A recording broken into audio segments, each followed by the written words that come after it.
Hola, ¿cómo están? Bienvenidos, bienvenidas a la clase grabada número 6. Mi nombre es Gabriela Nachuri. Esta es la asignatura Historia Económica de la Facultad de Ciencias Económicas, Jurídicas y Sociales de la Universidad Nacional de Salta. En esta ocasión estamos grabando la clase como venimos haciendo en las exposiciones anteriores, debido a que nos encontramos en tiempo de pandemia global del COVID-19. Bien, vamos a retomar lo que venimos trabajando en la clase teórica anterior, en la cual la doctora María Fernanda Justiniano expuso algunos de los rasgos generales y sistematizó aquella historia de la historiografía económica en la segunda mitad del siglo XX. En esta ocasión vamos a retomar algunos rasgos que se expuso en esa clase, mientras que vamos a introducir nuevos elementos. Es por eso que nos vamos a ubicar en este cuadro, lo que nosotros vamos a ver particularmente hoy, como venimos haciendo, desde una mirada retrospectiva, en el cual puedan confluir tanto la historiografía, como así también los procesos históricos económicos, particularmente en la unidad 3.2, el Estado y su orientación keynesiana, la industrialización por sustitución de importaciones, viejas y nuevas controversias. Esto va a estar fundamentalmente relacionado con la parte historiográfica también de la segunda mitad del siglo XX, aunque en esta ocasión nosotros vamos a detenernos particularmente en la tendencia de la historia económica de América Latina, particularmente eh, aquellas teorías tanto de la historia económica como así también del desarrollo económico que van a predominar durante este periodo, que va a ser entre 1950 hasta 1970, que está representado particularmente por la organización internacional que es la CEPAL, a la cual ya nos vamos a referir, que es la Comisión Económica para América Latina y el Caribe, que está íntimamente relacionada con las teorías de la dependencia, ¿no? Algunos van a denominarla como el estructuralismo latinoamericano, como así también las teorías de la dependencia. Entonces, nosotros vamos a ubicarnos historiográficamente en esta parte de este cuadro. Es tanta la información respecto a la historiografía de la historia económica de la segunda mitad del siglo XX, que hemos elaborado este cuadro para poder ubicarnos mejor. Y, valga la redundancia, en esta ocasión vamos a ubicarnos aquí en términos historiográficos, mientras que en términos de procesos históricos, de fenómenos económicos históricos, estaríamos ubicados justamente en la parte del Estado y su orientación keynesiana y la industrialización por sustitución de importaciones, fundamentalmente, específicamente, mejor dicho, en lo que es América Latina. Eh, Debemos recordar que esta etapa, que va entre 1930 hasta 1970, es una etapa de certeza, tal como lo repasábamos en las clases teóricas anteriores, una etapa de certeza, de confianza también en el crecimiento económico, particularmente en el crecimiento económico eurocéntrico y estructural, ¿no? Eh, Ese estructuralismo también vale aclarar que es una característica prácticamente no de América Latina en particular, claro que no, sino es una característica de la ciencia, de los modos de hacer ciencia de aquel entonces, ¿no?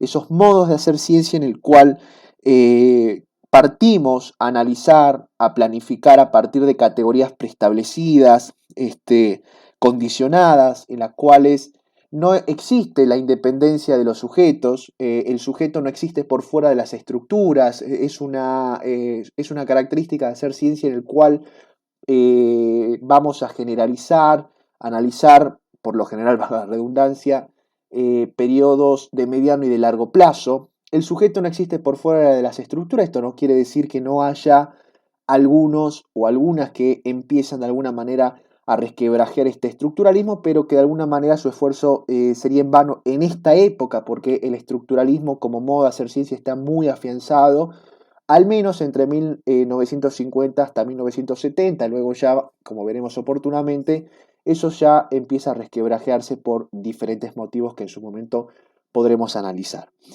Ese estructuralismo, entonces, como corriente yo le diría académica, teórica, pero también práctica, en el sentido de que la vertiente económico, la vertiente respecto a política económica del estructuralismo, en el caso latinoamericano, va a ser el desarrollismo, que ya vamos a ver, va a florecer en América Latina. El estructuralismo florece en América Latina, como anticipábamos, particularmente entre los años 50 y 60, es el boom del estructuralismo en América Latina, asociado también, como anticipábamos, a lo que se denominó la teoría de la dependencia, ¿no?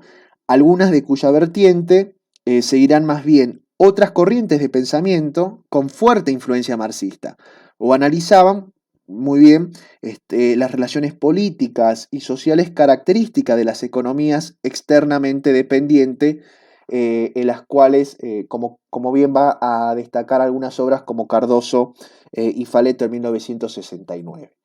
Eh, Entre las características generales de este estructuralismo va a estar, sin lugar a duda, representado por la Comisión Económica para América Latina y el Caribe, la recientemente fundada CEPAL, que justamente se va a fundar en ese contexto de posguerra, en la postimetría de la Segunda Guerra Mundial, responde de alguna manera al programa por parte de Naciones Unidas de institucionalizar una idea de época, una ideología de época que tiene que ver con instalar, con institucionalizar el desarrollo, ¿no? No es que el desarrollo, la idea de desarrollo, es algo puro y exclusivamente latinoamericano, sino que es una idea de la época, como ya vamos a ver, incluso en economías que esa misma perspectiva no tendría en cuenta al inicio, como van a ser justamente las economías este, del Asia Oriental, que vimos con los textos de Kasahara, o con las economías nórdicas, es decir, el desarrollo se instala en el mundo, aunque con diversas particularidades y singularidades, ¿no?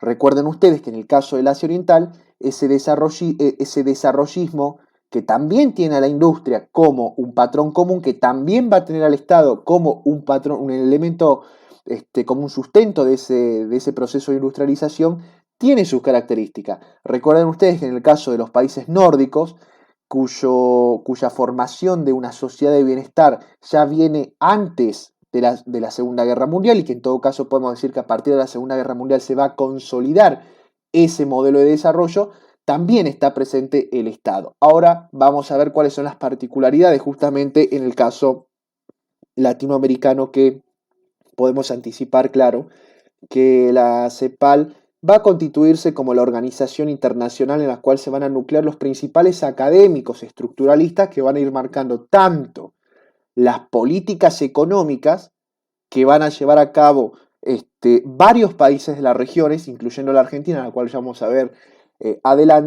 más adelante, pero que también van abriendo la agenda de la historiografía económica de aquel momento. Vale aclarar también que muchos de estos académicos nucleados en la CEPAL son personas que militan en partidos políticos, tienen una fuerte militancia, ya sean en partidos comunistas o en partidos socialistas. Y que además algunos de ellos van a ser también orientadores, van a estar participando de las planificaciones económicas en los países en los cuales van a residir, ¿no? Vale aclarar también, bueno, que esta CEPAL, esa CEPAL fundacional de la década del 50, como escuela de pensamiento, desarrolla una mirada de las tendencias económicas y sociales de mediano y de largo plazo para los países latinoamericanos, fundando lo que va a ser conocido como el método histórico estructural, ¿no? Digamos, uno de los, justamente, el eje central, el eje central del pensamiento estructuralista latinoamericano, y esto hay que tenerlo en cuenta, va a ser justamente este método histórico estructural.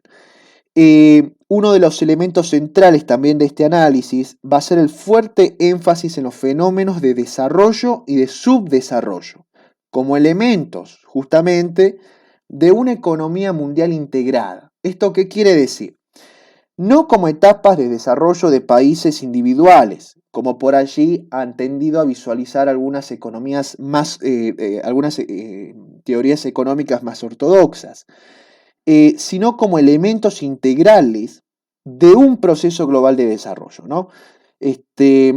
Lo cual, por supuesto, esta idea de método histórico estructural va a ahondar sus raíces en el famoso modelo de centro y periferia de Raúl Prebisch. Ese modelo de centro y periferia lo podemos resumir en las siguientes palabras, parafraseando a los autores Zunkel y Paz, significaría lo siguiente.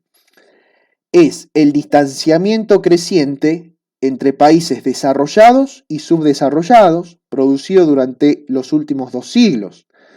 Ahora, ¿qué es lo que incorporan estos autores? No es como implícitamente lo suponen las teorías convencionales de desarrollo, el resultado del hecho de que la revolución industrial haya ocurrido en los primeros y no en los segundos.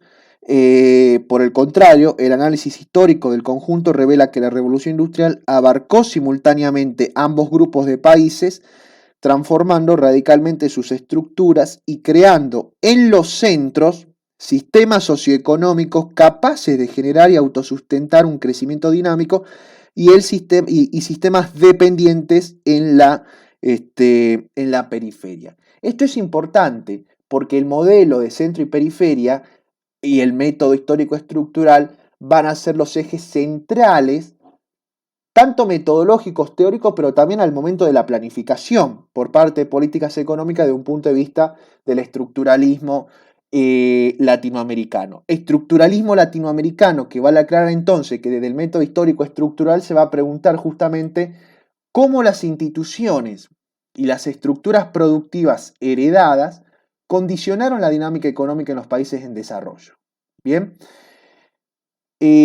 una de las características desde este punto de vista que tienen nuestras economías latinoamericanas es justamente la heterogeneidad productiva, esa coexistencia entre dos modos de economía, ¿no?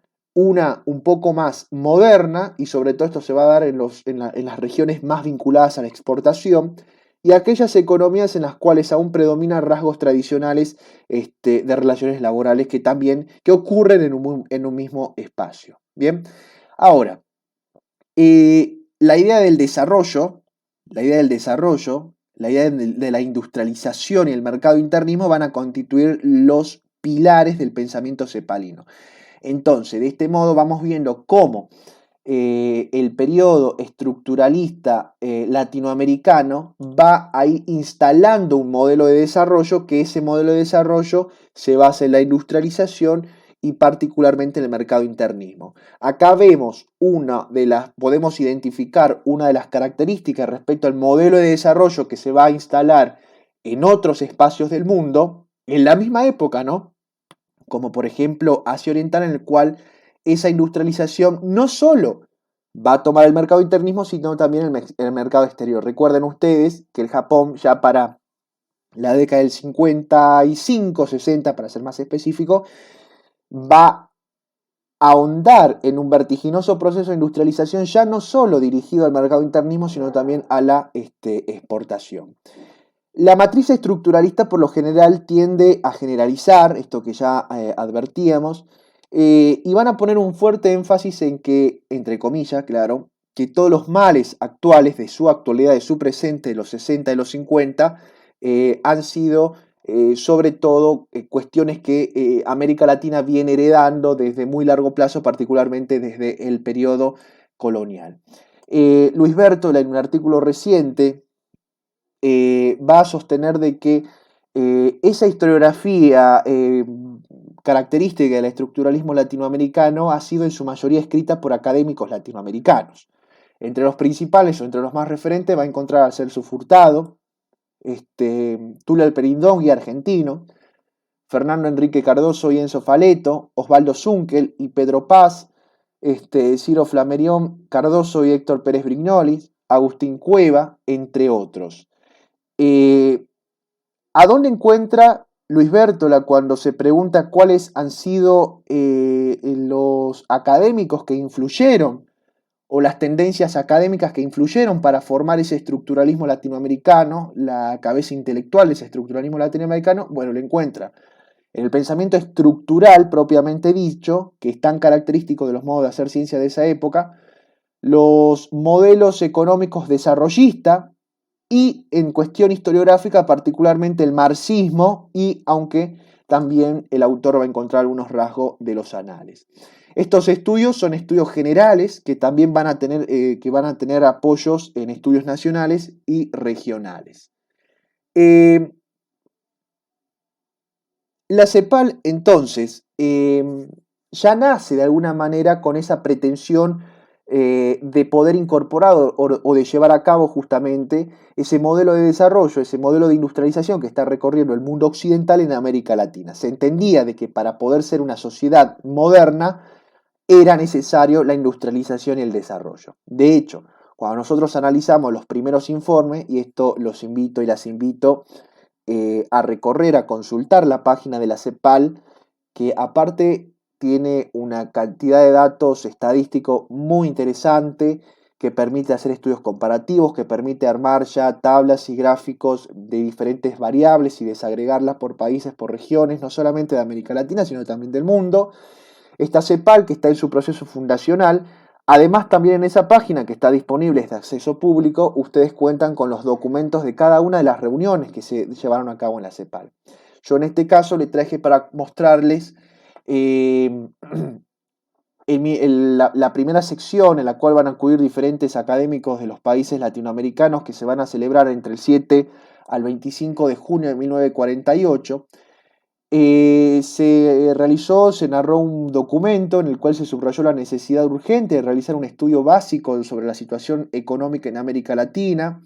Entre los miembros que estaban reunidos en ese momento, entre los cuales encontramos académicos de todos los países latinoamericanos, como dije, pero también de otras partes del mundo, suscribieron lo siguiente. Y esto transcribí tal cual dice el documento.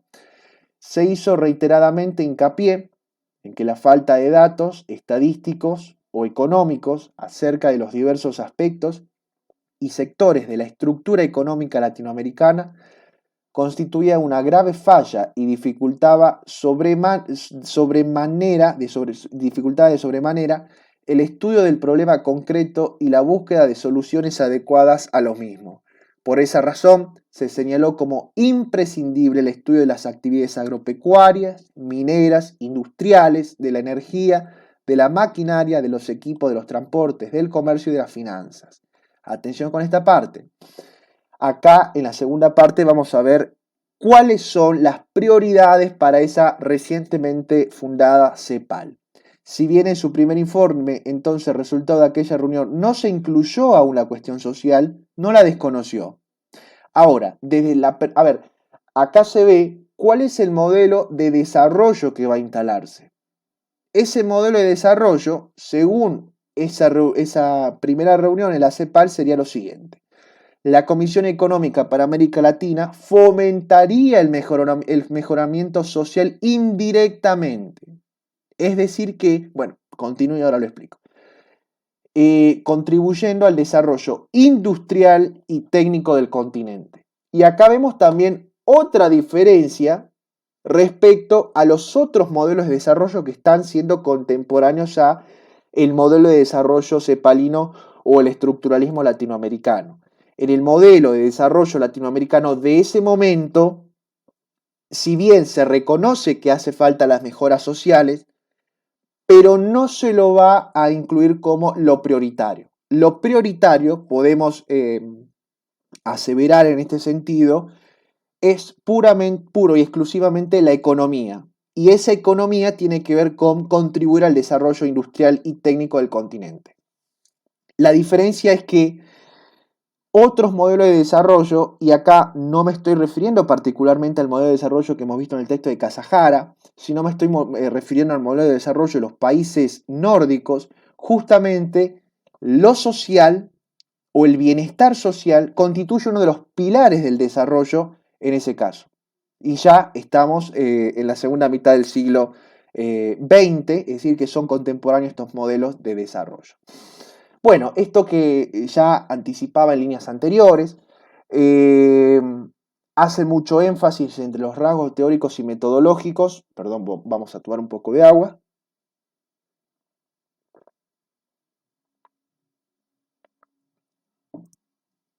Entre los rasgos teóricos y metodológicos está justamente el carácter central de las estructuras económicas y sociales vigentes en determinados periodos, al igual que las dimensiones temporales. Es decir, que la dimensión temporal y el carácter histórico de esa dimensión temporal, sus cambios y continuidades en el mediano y en el muy largo plazo, se constituyen como base de su análisis teóricos y metodológicos.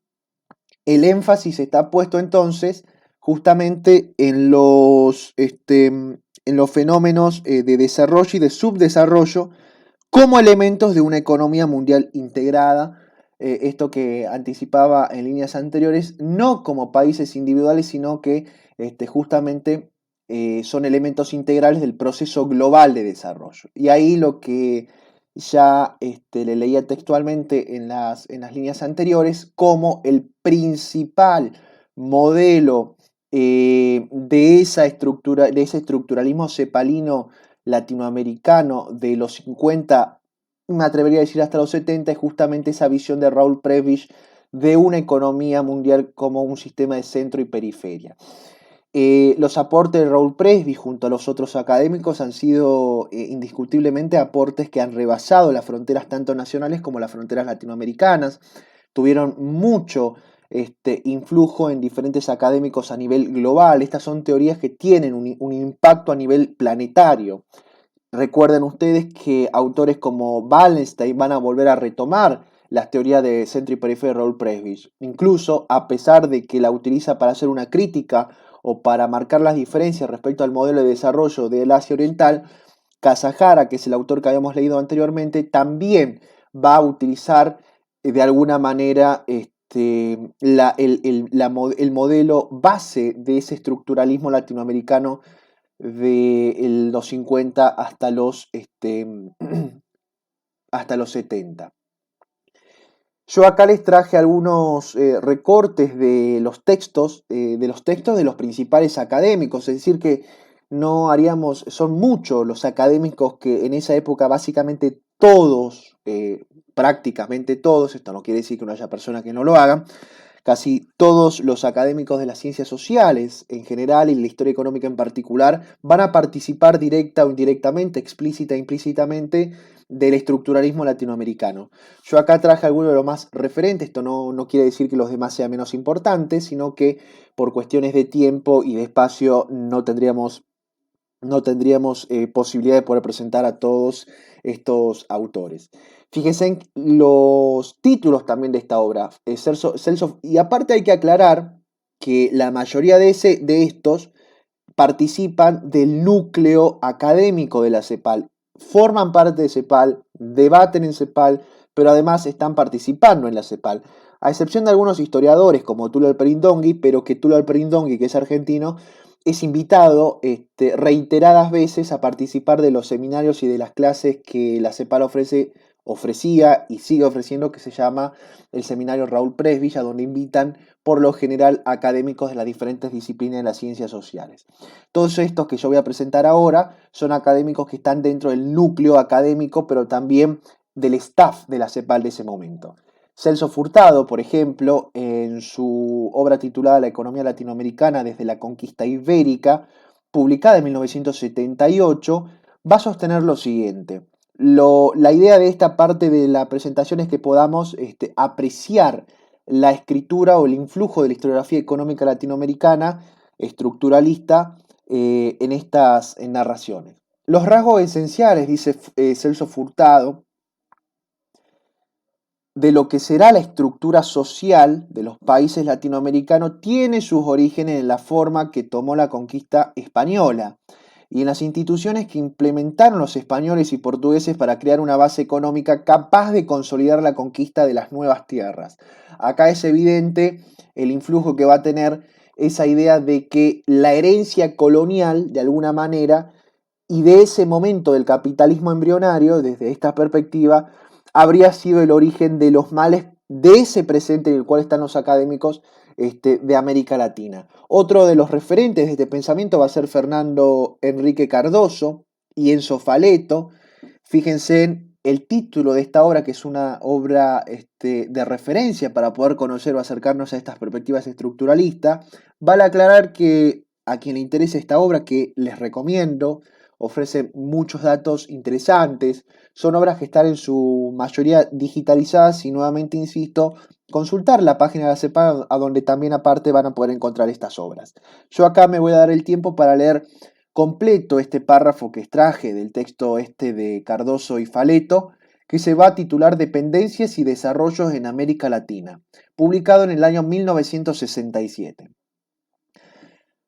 Los países latinoamericanos, como economías dependientes, se ligan en estas distintas fases del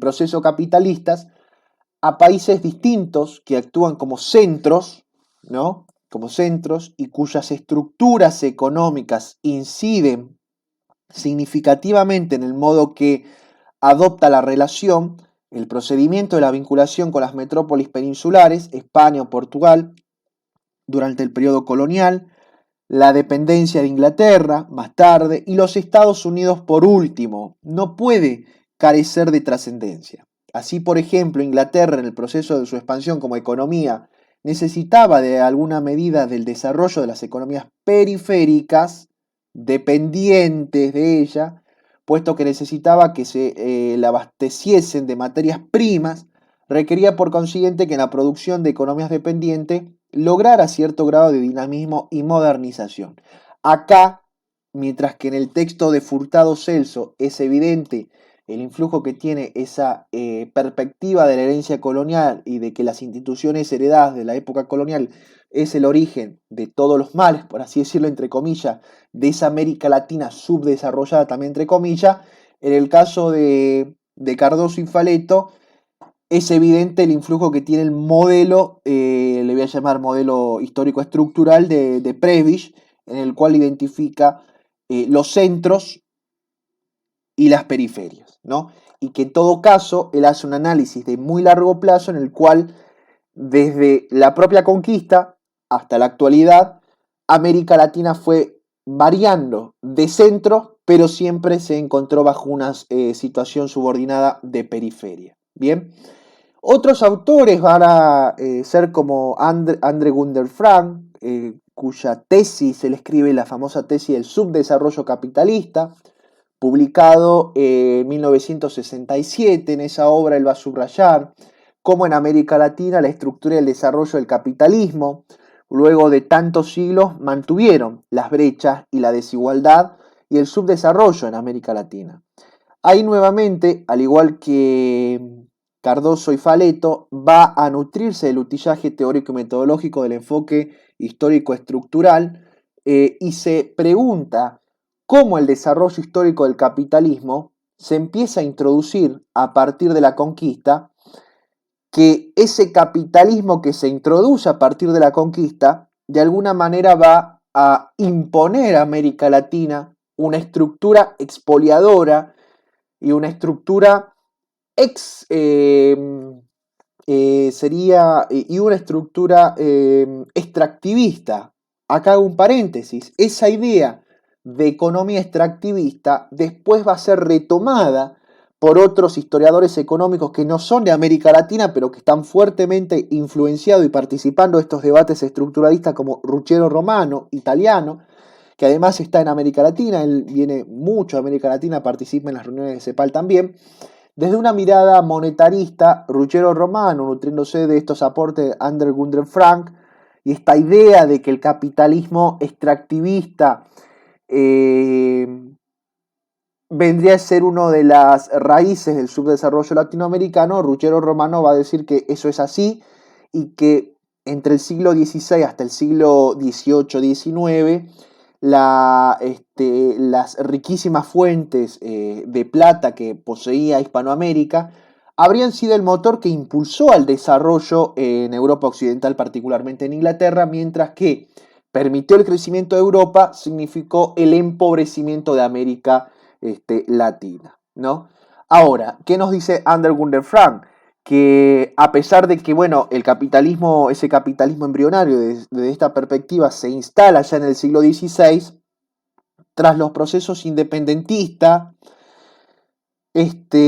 Esto no desaparece, al contrario, América Latina se va a integrar con mucha mayor intensidad a ese sistema capitalista mundial, consolidando su papel como satélite colonial de las metrópolis capitalistas extranjeras. Por supuesto que encuentra en esa historia, en ese largo plazo, al igual que sus pares predecesores, la consecuencia inevitable justamente de esa estructura y evolución capitalista mundial, que ha sido el desarrollo del subdesarrollo en América Latina. Yo acá traigo un ejemplo de un historiador argentino, regional, que va a ser, que está participando directamente para que nosotros podamos apreciar en la narración de estos autores el influjo que tiene las teorías del estructuralismo latinoamericano. En este caso, el último que hago referencia es Ceferino Garzón Maceda. Él va a trabajar en la Universidad de Córdoba, es cordobés también. Vale aclarar que también entre sus discípulos, por así decirlo, que está participando en el equipo de investigación, está Carlos Empat Asadurian, que va a marcar que es un hito. Él abre la agenda de la historiografía económica argentina y también latinoamericana tras el retorno a la democracia en 1983 particularmente, introduciendo, consolidando la categoría analítica de región. Trabaja para Garzón Ceferino Maceda, cuya principal obra de este historiador es la economía natural y economía monetaria en el Tucumán entre los siglos XVI al siglo XVIII. Lo que hace Garzón Maceda en esa obra es retomar el modelo de economía, de coexistencia entre dos tipos de economía en una misma economía, que es la economía natural por una parte y la economía monetaria por otra, que va a ser realizada por Alpos Dusch europeo.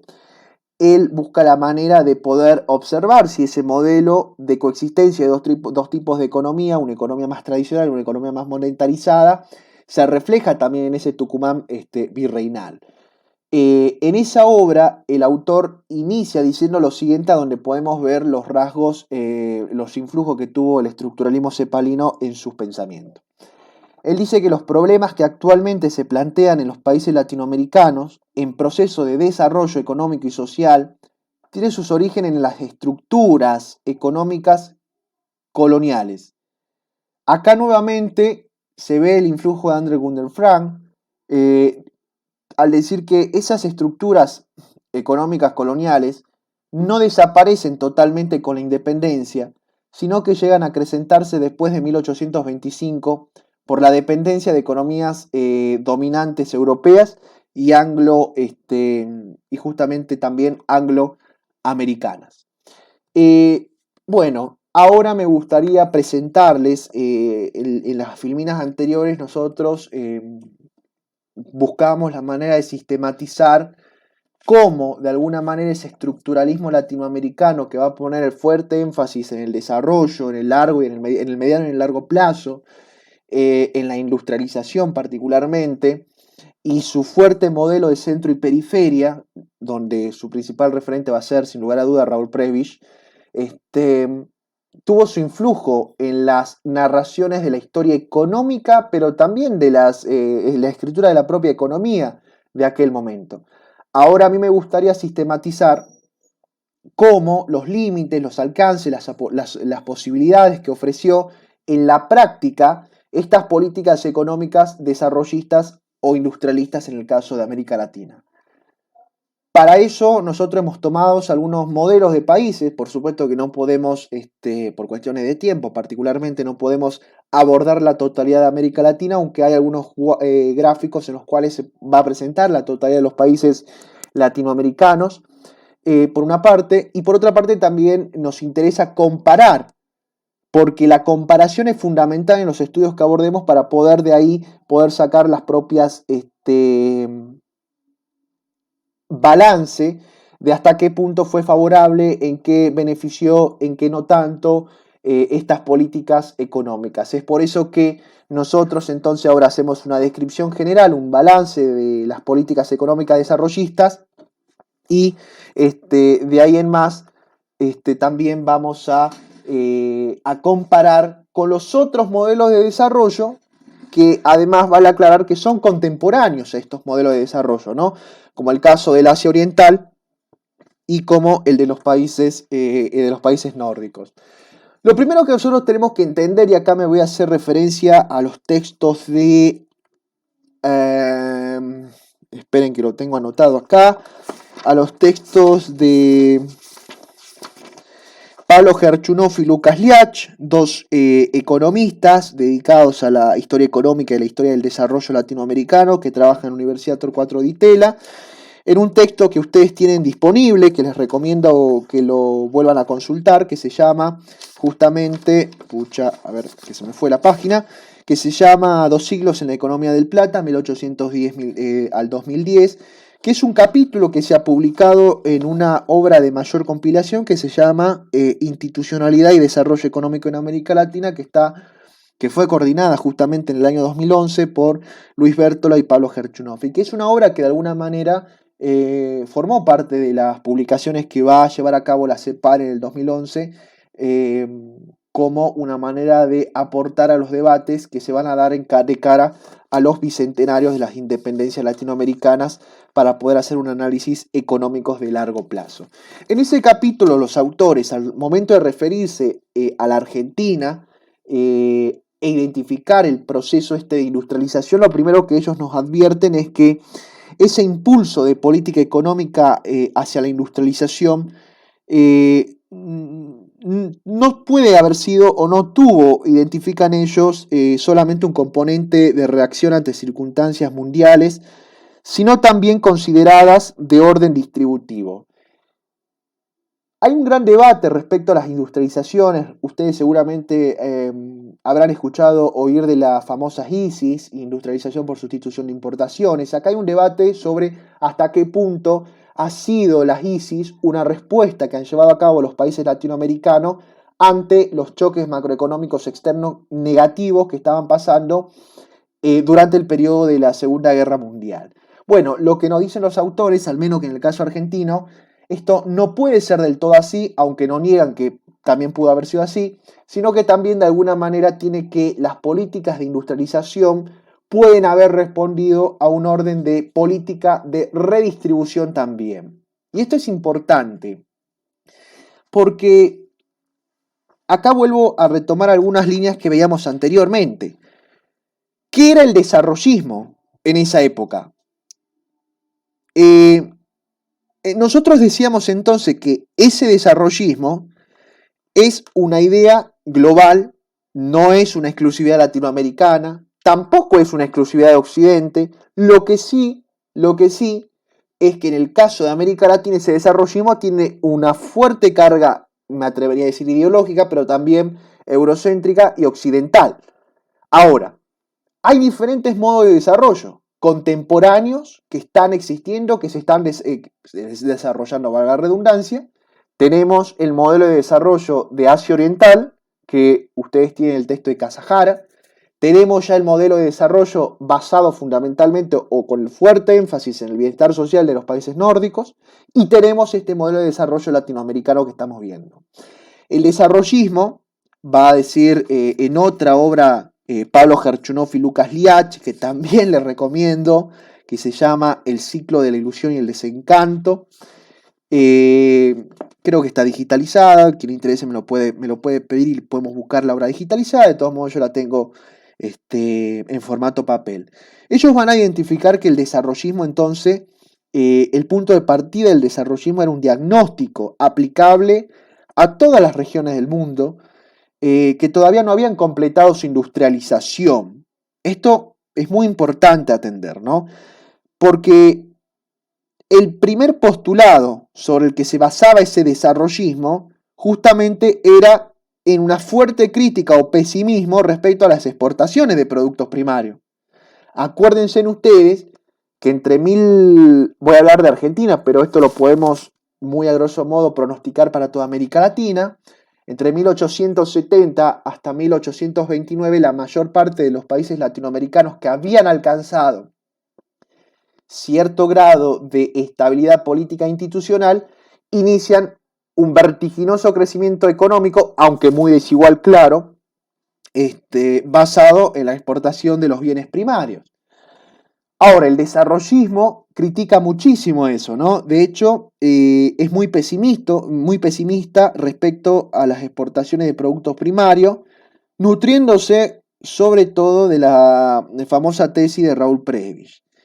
La evolución adversa de los precios de los productos agropecuarios y mineros, sostenía el desarrollismo, hacía inevitable el estancamiento de los países que se dedicaban justamente con exclusividad a su producción. Y atención con esto, porque esto es lo que nosotros veníamos advirtiendo en la diapositiva anterior. Según la óptica del desarrollismo de la época, desarrollarse en el caso latinoamericano y occidental, estoy hablando de los países del norte atlántico también, desarrollarse significaba justamente desarrollar las manufacturas, hasta transformarse finalmente en una economía enteramente industrializada, ¿no? El modelo de desarrollo que se instala es el de las manufacturas pesadas, y que industrializarse significa también justamente alcanzar un nivel de modernización. Y eso directamente se relaciona con, ya vuelvo a esta diapositiva después por supuesto, las etapas de crecimiento económico de Rostov, ¿no? Y de cómo las sociedades van pasando de sociedades tradicionales a sociedades mucho más modernas. Las sociedades modernas en las etapas de crecimiento de Rostov justamente son las sociedades industrializadas. Eso va a tener mucho impacto en estas teorías estructuralistas latinoamericanas. Ahora, ¿qué nos dicen los autores? Bueno, al momento de hacer un balance de largo plazo respecto a las políticas económicas desarrollistas, nosotros podemos trazar dos miradas que toma o que va a tomar diferentes órdenes. Ahora, si yo entiendo las políticas desarrollistas como política de redistribución, no cabe duda, dicen los autores, que tuvo éxito. ¿Por qué? Estoy en Argentina, ¿no? Si nosotros analizamos este gráfico, la desigualdad disminuye radicalmente entre el periodo que va del 46, fíjense en ustedes la tendencia decreciente que tiene la desigualdad medida en Gini, se plancha en el periodo de mayor intensificación de las políticas desarrollistas, aunque en el 58, bueno, vuelve a retomar una tendencia creciente. Acá inicia un periodo de tendencia al equilibrio, básicamente. Se mantienen esos niveles hasta el 67. El 67 sube un poco, pero acá el momento de inflexión respecto al nuevo aumento de la desigualdad, en el caso de la Argentina, vendría a ser el 76, y esto no es excepción. Recuerden ustedes que acá ya estamos ante el primer golpe militar, donde hay un cambio, obviamente que ya venía de años anteriores, pero acá se van a profundizar el resquebrajamiento total de ese modelo de industrialización desarrollista, y fíjense en ustedes cómo la desigualdad vuelve a incrementarse absolutamente a niveles muy altos. De hecho, uno de los momentos de mayor desigualdad, para luego disminuir radicalmente. Nuevamente, siempre es muy importante tener en cuenta en nuestros análisis económicos y de historia económica el contexto político, ¿no?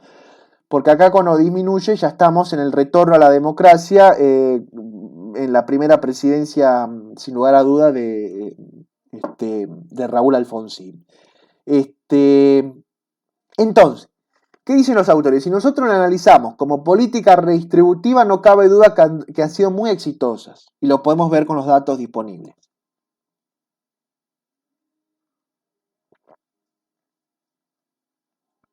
Ahora, si nosotros la tomamos o medimos el éxito de estas políticas basándonos en el desempeño en términos de crecimiento económico, y bueno, ahí sí habría que matizar un poco más el interrogante y preguntarnos hasta qué punto ese modelo desarrollista ha obtenido ciertos éxitos respecto al desempeño económico.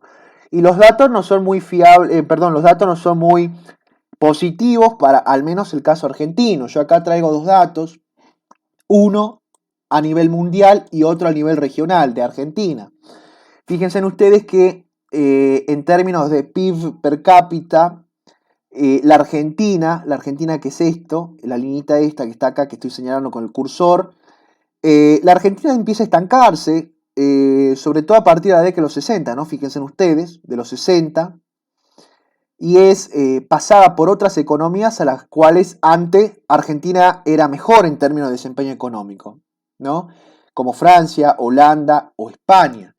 De hecho, si nosotros tomamos algunos economistas que están muy preocupados respecto a estudiar las causas de aquella divergencia que se va a producir en ese periodo, vamos a ver que sostienen justamente que a partir de que, por ejemplo, ¿no? En 1950 la Argentina tenía un ingreso per cápita, podemos decir, de unos $5.000, comparable a la de Francia, que estaba en $5.200, y Holanda, que estaba en $6.000. Ahora, para 1990 la Argentina bordeaba los $7.000, mientras que Francia y Holanda ya alcanzaban los $17.000. Es que la Argentina, ¿qué es lo que ocurre ahí? Y ocurre esto, que ocurre esta divergencia. Es que la Argentina, dicen algunos economistas como Miguel Brown o Lucas Liach, es que justamente la Argentina había crecido a menos del 1% anual en ese periodo.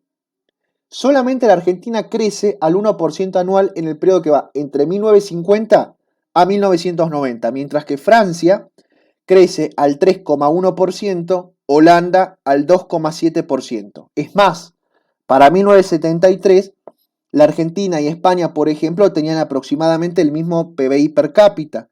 Sin embargo, durante los siguientes 20 años la Argentina no creció, mientras que España lo hizo al 2,2%. ¿El resultado cuál fue? Que llegamos a 1990, que es un punto de inflexión, y el PBI per cápita español era 60 veces mayor a la Argentina, ¿no? Eso se puede advertir en el cuadrito, en esta tablita que está acá. Si nosotros nos queremos llevar al desempeño económico de Argentina basando en estas políticas económicas al nivel regional, bueno, también se ve que se producen fuertes divergencias con los otros países, ¿no? Fíjense en ustedes cómo acá estamos viendo también el PBI. Me voy a permitir hacer la publicidad de esta página que está maravillosa, que es Moxlad, de ingresos también totalmente de acceso público, está en línea, que ha sido tabulada por la Universidad de la República en Montevideo, la Facultad de Ciencias Sociales. Los datos están muy buenos realmente para armar estas tablas, que ya la arma automáticamente la página, y que además cuál es el valor agregado de esta página, que permite hacer análisis históricos de largo plazo, ¿no? Son datos que empiezan por lo general en 1870 de todos los países de América Latina y les permite esta posibilidad de comparar. Yo en este caso estoy comparando el PBI como un indicador de desempeño económico. ¿Y qué es lo que vemos? Justamente el débil desempeño económico de Argentina. Argentina es la línea verde, Brasil es la celeste o azul, como ustedes puedan ver, y México es el negro. Bueno, no cabe duda que las políticas desarrollistas en el caso de México y de Brasil, aunque más de México, han sido muy positivas. Ahora, en el caso de la Argentina no tanto, ¿no? Porque fíjense en ustedes que si yo esto lo traslado un poco más para atrás, no cabe duda que Argentina tuvo incluso un mejor desempeño tanto que México y que Brasil. Ahora, a partir de, a ver que me voy a acercar un poco, a partir de 1948, yo creo que acá podemos encontrar el punto de inflexión. A partir de 1948 ya la Argentina empieza a alejarse del caso brasilero. Entonces nos encontramos ante un mundo del siglo XX, un mundo occidental, en el cual, como anticipaba al inicio de la clase, la flecha de la historia se basa en la evolución y el determinismo. La evolución es justamente llegar a la sociedad industrial, ¿no? Porque las políticas económicas, al menos occidentales, están muy embebidas de las etapas de crecimiento económico de Rostov. Estamos también, vale aclarar, en un mundo bipolar, ya estamos en el contexto de la Guerra Fría. Están pasando diferentes acontecimientos que cuestionan al capitalismo como sistema político económico. Ya en 1948 tenemos la Revolución China, tenemos la Revolución Cubana en 1959. Los Estados Unidos gradualmente se va constituyendo como la gran potencia hegemónica, ¿no? Al punto de que hay autores como Eric Hobsbawm, el marxista británico, que va a hablar de que justamente este periodo de posguerra es una etapa dorada del capitalismo, donde la mayor parte de los países están llevando a cabo las políticas de estados de bienestar. Ahora, ¿qué me interesa de estas tablas? Espero que se pueda apreciar bien. La comparación. La comparación con otros modelos de desarrollo. Y yo acá me voy a centrar particularmente en comparar el desempeño, no solamente ya en la economía, sino que acá voy a incluir otros indicadores, para que no nos quedemos solamente con una mirada un poco simplista y avancemos hacia la complejidad del proceso. Para eso yo siempre aconsejo tomar otros indicadores. Yo siempre prefiero tomar también el indicador de desarrollo humano, que es buenísimo, pero lamentablemente no tenemos para periodos anteriores a 1990, por lo cual podemos acompañar con indicadores de educación, de alfabetización, de inversión del Estado en la seguridad pública, etcétera. Indicadores que a mí me permitan ver la complejidad de la sociedad y no solamente quedarme con el desempeño económico. ¿Qué es lo que nosotros observamos? Yo acá lo que hago es comparar América Latina de esas 3 décadas, del 50 al 70, con otros modelos de desarrollo. Y en este caso voy a centrarme en los modelos de desarrollo de Asia Oriental. Y lo que vemos es justamente que acá en esta tabla 1 yo estoy teniendo el nivel de inversión que hace el Estado en seguridad social y en educación. Una comparación que va entre el 76 hasta el 90. Y lo que nosotros podemos observar es que el desempeño de algunos países latinoamericanos, fíjense en como Argentina, acá está el porcentaje del PBI que ocupaba ese tipo de inversión. Y no está tan mal, ¿no? En el sentido de que si lo comparamos con otros países de Corea, perdón, de Corea digo, de Asia Oriental. Es decir que si bien estos países asiáticos superan en algunas ocasiones a la inversión argentina, pero no hay mucha diferencia, por así decirlo, ¿no? Lo mismo va a pasar con el coeficiente de Gini respecto a la educación. Nuevamente hay países como Argentina que no tienen un elevado grado de desigualdad de Gini respecto a la educación en América Latina en comparación a los países de Asia Oriental, ¿no? Bueno, acá por supuesto que nosotros tenemos que aclarar algunas cosas. Uno es que en el caso de la Argentina y también de Uruguay, pero voy a hablar un poco más de Argentina, que por ahí tengo un poco más claro.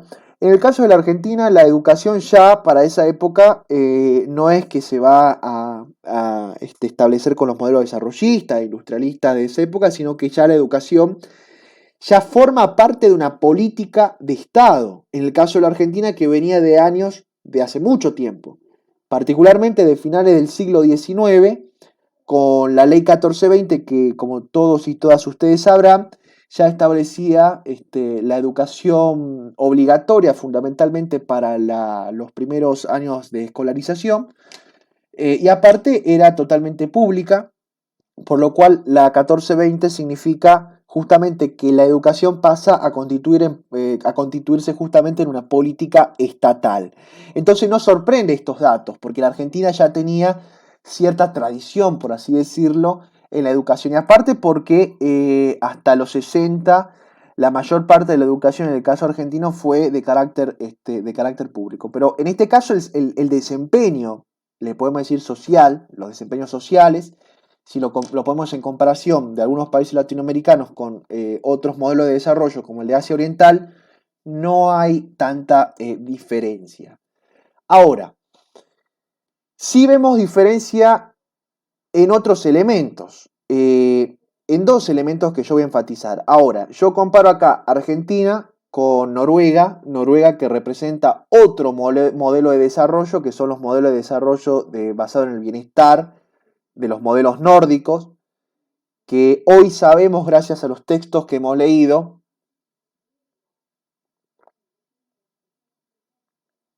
que estos modelos nórdicos no son modelos que se van a desplegar recién en la segunda mitad del siglo XX, sino que son modelos que ya venían de años anteriores y que en todo caso podemos decir que se terminan consolidando para para la segunda mitad del siglo XX. Acá yo estoy midiendo, nuevamente los invito a las páginas del Banco Mundial, que son repositorios muy buenos respecto a datos estadísticos, que además permite esto de la comparación. Acá yo estoy comparando el índice de Gini. Fíjense en que a pesar de que Argentina va a disminuir radicalmente el índice de Gini durante la época del periodo desarrollista, ni se asemeja al Gini de Noruega. O sea, el Gini de Noruega es muchísimo más bajo que el de Argentina, ¿no?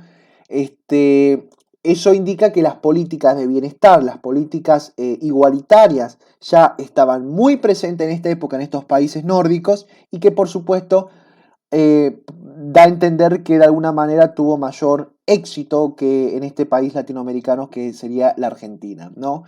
Fíjense en ustedes, y esta curva que está acá, este pico que vemos acá, que es el pico de la crisis del año 2000, que por lo visto le pega después un poco más a Noruega, no obstante, nos refleja de cómo impacta las crisis cíclicas tan características del sistema, impactan mucho más fuerte en los países latinoamericanos que en estos países.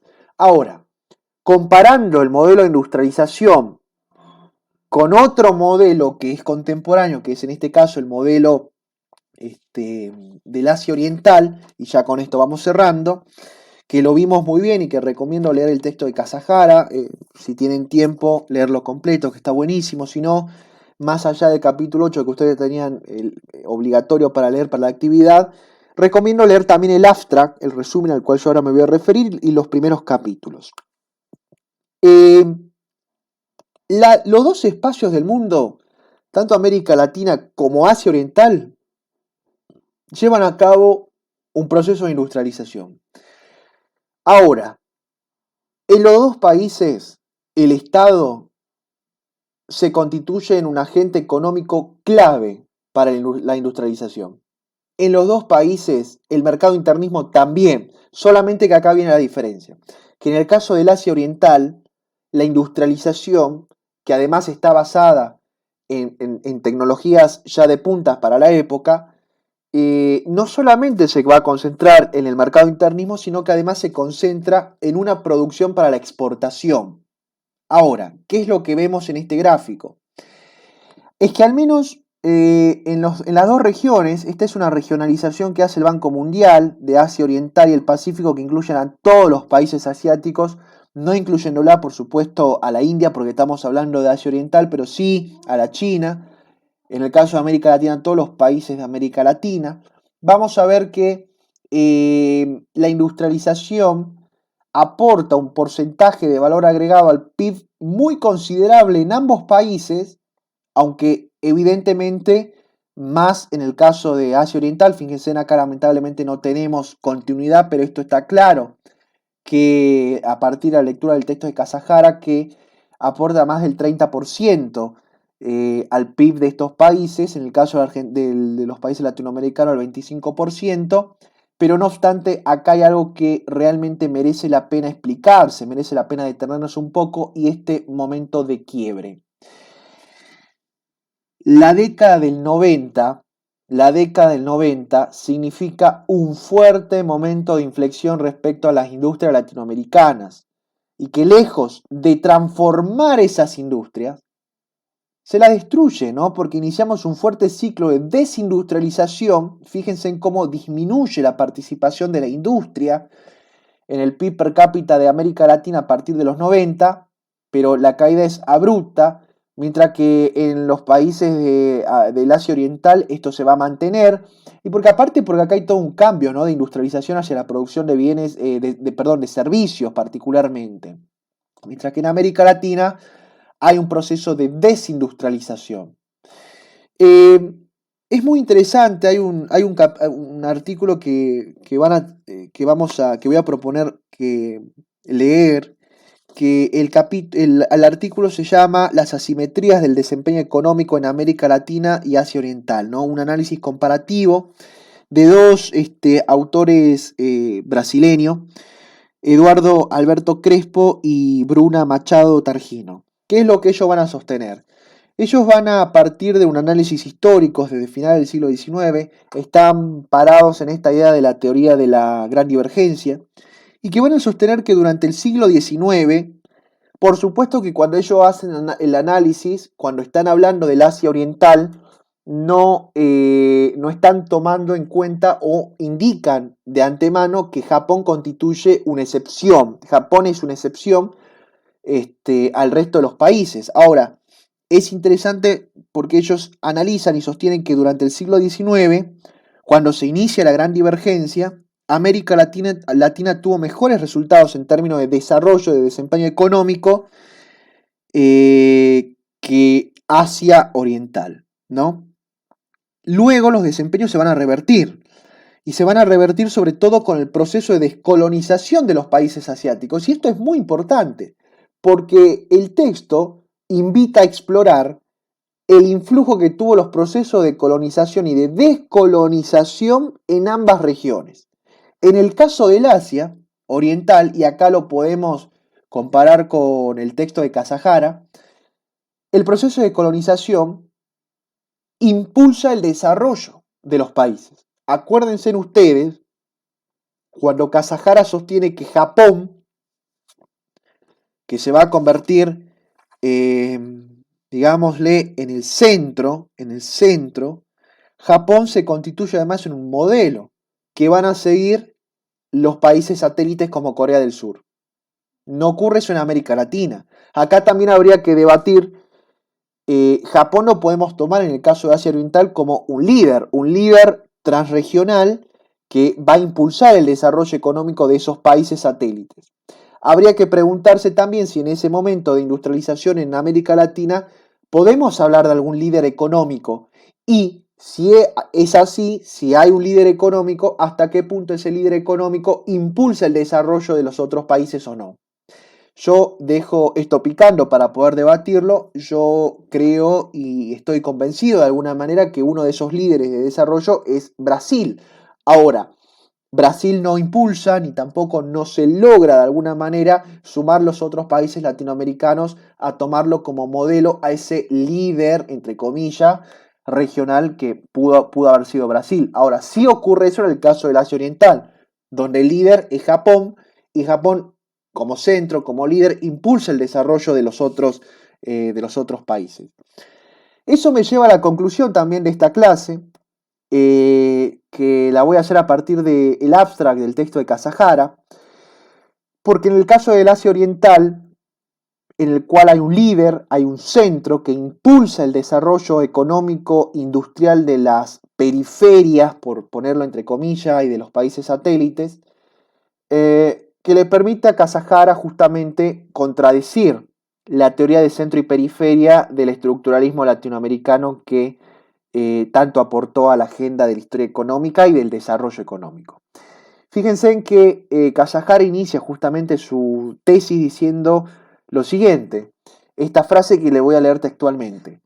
Los Flying Gays comenzaron con el modelo original en la década de 1930, delineando el proceso de recuperación de un industrializador tardío singular, Japón, a saber Japón. Desde finales del siglo XIX y desde ese entonces se han convertido en un marco de desarrollo de prototipos de recuperación colectivo, proceso de las economías nacionales como grupo regional, como el este del Asia. También ha evolucionado como una guía intelectual, es decir, Japón se constituye, es un centro, un líder y una guía intelectual que los primeros industrializadores pueden desplegar en su discurso diplomático con los industrializadores tardíos. Este modelo asiático subraya la naturaleza positiva de la interacción entre centro y periferia.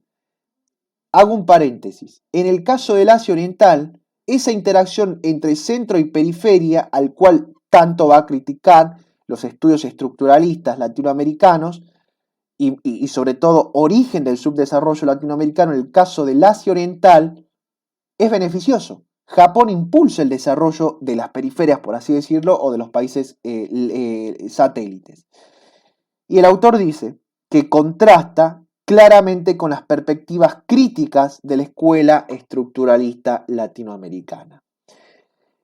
El estructuralismo latinoamericano no, a pesar de presentar singularidades, es parte de un pensamiento general de la época occidental, del pensamiento occidental particularmente, entonces que va a instaurar o que va a poner el pie en el desarrollo industrial de las manufacturas, entendiéndose este también como un proceso de modernización, como el camino a la modernización. El camino a la modernización es la industria a partir de las manufacturas.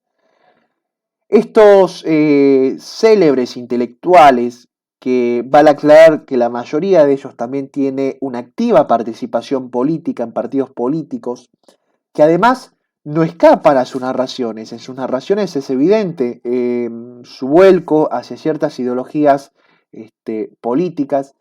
Más allá de estas cuestiones, marcaron un modo de hacer tanto políticas económicas, con sus límites, con sus alcances, pero ha sido una época de América Latina donde también de alguna manera esa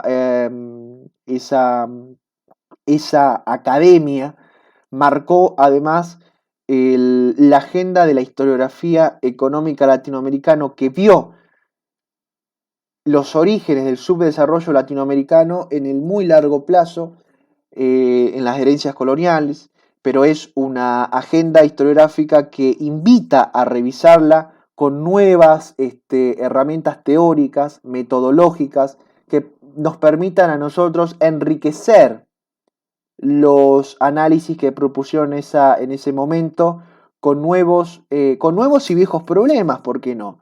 Pero que esos nuevos y viejos problemas de alguna manera sumen otros ejemplos de desarrollo que a nosotros nos permitan tener una mirada más global de la época y poder mirar al menos estos desarrollos, si ustedes le queremos llamar exitosos, y preguntarnos por qué no se lo tuvo en cuenta para el caso latinoamericano y la posibilidad de empezar a debatirlos, por supuesto. Retomar viejos y nuevos problemas con nuevos utillajes teóricos y metodológicos viene a ser el gran desafío hoy de la historia económica, de una historia económica que hoy ya, y sobre todo a partir de la década de los 80, empieza a resquebrajear esas miradas totalizadoras y estructurantes y empezar a rescatar la mirada de los sujetos. Los sujetos dejan gradualmente de ser actores dependientes de las estructuras para comenzar a mostrar que son actores con acción social independiente de las estructuras y que estos a la vez, sus trayectorias individuales también van determinando implícita o explícitamente las estructuras y a la vez que las estructuras también lo determinan a ellos. Habilitamos, como ustedes saben, bueno, acá yo les dejo la bibliografía. Nosotros vamos a habilitar todos los canales de comunicación. Quien quiera consultar, hacer sugerencias, dudas, críticas, aportes a la clase teórica, serán bienvenidos o bienvenidas en los diferentes canales de comunicación. Nos estamos viendo, un saludo grandes a todos y todas y un abrazo.